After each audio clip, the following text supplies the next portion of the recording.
दुनिया भर में कोरोना के ओमिक्रॉन वेरिएंट के बढ़ते मामलों की चिंता के बीच एक दूसरा पहलू भी है। वो ये कि जिस अफ्रीका से नए स्ट्रेन की शुरुआत हुई है, वहाँ पिछले 2 महीने से नए मरीजों और मौत की संख्या में गिरावट दर्ज हुई है। ये बात इसलिए अहम है क्योंकि अफ्रीकन मेडिकल एसोसिएशन के मुताबिक अफ्रीका में ओमिक्रॉन वेरिएंट 2 महीने से मौजूद है। तब से अब तक 45 बार अपना रूप बदल चुका है।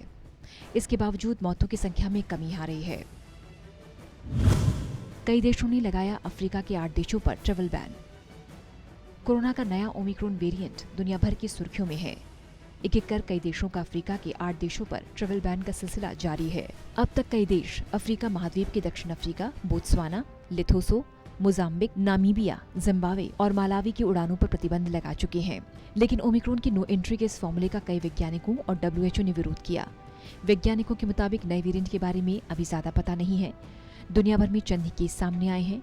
कोरोना का नया variant Omicron Britain, Australia, Germany समेत 13 देशों में पहुंच चुका है। WHO ने चेतावनी दी कि नया वेरिएंट दुनिया के लिए बड़ा खतरा बन सकता है। मॉडर्ना ने 2-3 महीने में स्पेशल वैक्सीन बनाने का ऐलान किया। इस बीच वैक्सीन कंपनी मॉडर्ना ने कहा कि ओमिक्रॉन पर अलग वैक्सीन की जरूरत हुई तो वो 2 से 3 महीने में बन जाएगी। मॉडर्ना वेरिएंट के लिए स्पेशल वैक्सीन साउथ अफ्रीका में कोरोना के नए वेरिएंट की वजह से दुनिया परेशान है। वैक्सीन कंपनियां अब तक दावे से नहीं कह पा रही कि मौजूदा वैक्सीन इस नए वेरिएंट को काबू करने में कारगर साबित होंगी या नहीं। मॉडर्ना के chief medical officer doctor Paul Barton ने कहा कि हम हालात पर नजर रखे हुए हैं। फिलहाल सिर्फ यही कह सकता हूँ कि अगर ओमिक्रॉन के लिए अलग से वैक्सीन की जरूरत हुई तो कुछ हफ्तों में तैयार कर ली जाएगी।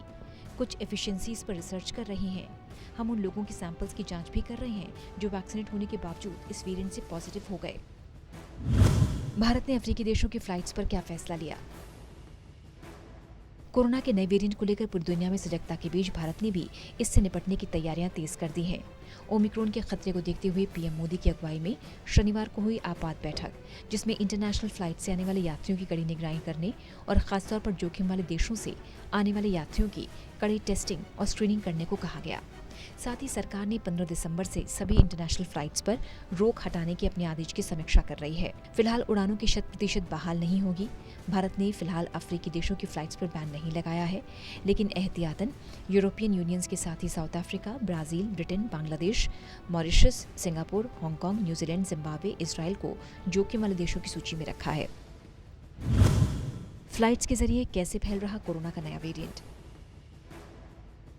ओमिक्रॉन के सामने आते ही दुनिया भर के कई देशों ने ताबड़तोड़ अंदाज में अफ्रीकी देशों की यात्रा पर बैन लगाना शुरू कर दिया। इसकी वजह इन देशों से फ्लाइट्स के जरिए कोरोना के नए वेरिएंट का देशों में फैलने का डर बना हुआ है। वैसे अगर पिछले कुछ दिनों की रिपोर्ट्स देखी जाए तो ये डर लगना लाजमी है। जानकारी के मुताबिक साउथ अफ्रीका में सामने आने के बाद 1 हफ्ते के अंदर ही ओमिक्रॉन दुनिया भर के 1 दर्जन देशों में फैल चुका है। दक्षिण अफ्रीकी देशों से कैसे फैल गया नया वेरिएंट? 26 नवंबर को साउथ अफ्रीका से नीदरलैंड्स की राजधानी एम्स्टरडैम सहित शिफोल एयरपोर्ट पर लैंड करने वाले यात्रियों में से 13 को ओमिक्रॉन से संक्रमित पाया गया। ब्रिटेन में पाए गए ओमिक्रॉन के दोनों पॉजिटिव व्यक्ति भी दक्षिणी अफ्रीकी देश से लौटे थे। जर्मनी में पाए गए 2 ओमिक्रॉन मामलों में वो यात्री शामिल थे जो 24 नवंबर को साउथ अफ्रीका के केप टाउन से म्यूनिक एयरपोर्ट पहुंचे थे। ऑस्ट्रेलिया में भी जिन 2 लोगों को ओमिक्रॉन से संक्रमित पाया गया वो दक्षिणी अफ्रीकी देश की यात्रा से सिडनी लौटे थे।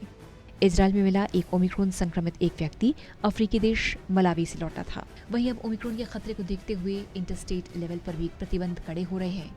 इसके तहत कर्नाटक ने केरल, महाराष्ट्र से आने वाले लोगों के लिए नेगेटिव RT-PCR टेस्ट अनिवार्य कर दिया है। Special desk, total news.